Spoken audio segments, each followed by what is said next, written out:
আসসালামু আলাইকুম বন্ধুরা, সবাই কেমন আছেন? আশা করছি সবাই খুব ভালো আছেন। আজকে আপনাদের সামনে খুব মজাদার একটি রেসিপি নিয়ে এসেছি।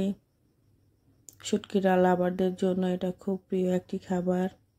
আজকের রেসিপির জন্য প্রথমে একটি কড়াই নিয়ে নিলাম। কড়াইতে পরিমাণ মতো সয়াবিন তেল দিয়ে দিলাম।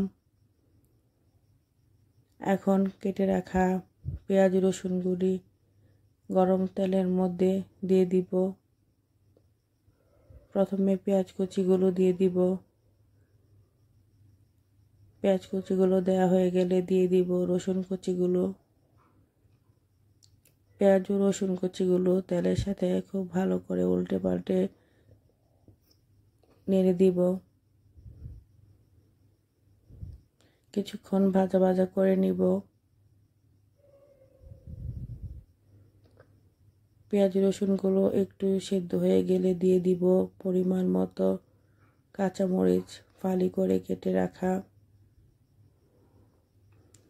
এখন পেঁয়াজ রসুনের সাথে কাঁচামরিচগুলো খুব ভালো করে নেড়ে চেড়ে দিব।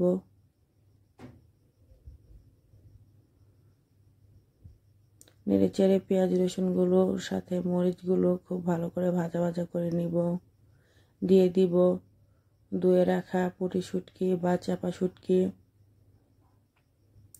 চাপা শুটকিগুলো দিয়েও আবার কিছুক্ষণ ভাজা ভাজা করে নিব। এখন দিয়ে দিব পরিমাণ মতো পানি।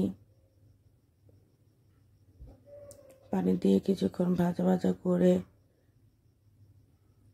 দিয়ে দিব পরিমাণ মতো লবণ। লবণ দিব 1 টেবিল চামচ। হলুদের গুঁড়ো দিব 1/2 চামচ। নেড়ে চেড়ে মশলাগুলো খুব ভালো করে মিশিয়ে নিব। খুব ভালো করে নেড়ে দিতে হবে যেন তলানিতে না লেগে যায়। দেখুন কালারটা কতটা লোভনীয় হয়েছে। কাঁচামরিচ দিয়ে শুটকি বোনাটা খেতে দুর্দান্ত লাগে। যারা শুটকি লাভার আছেন তাদের কাছে তো এটা খুব প্রিয় একটি খাবার। আর যারা শুটকি পছন্দ করেন না তারাও এটা এইভাবে রান্না করে খেয়ে দেখবেন, আপনাদের কাছে অবশ্যই খুব ভালো লাগবে।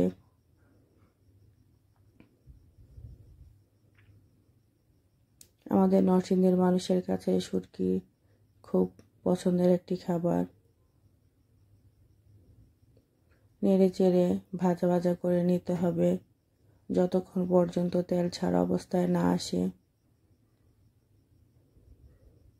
এই শুটকি বোনাটা খেতে দুর্দান্ত লাগে। দেখুন কতটা লোভনীয় লাগছে। আপনারাও এভাবে বাসায় রান্না করে খেয়ে দেখবেন, আপনাদের কাছেও খুব ভালো লাগবে। সবাই ভালো থাকবেন। আল্লাহ হাফেজ।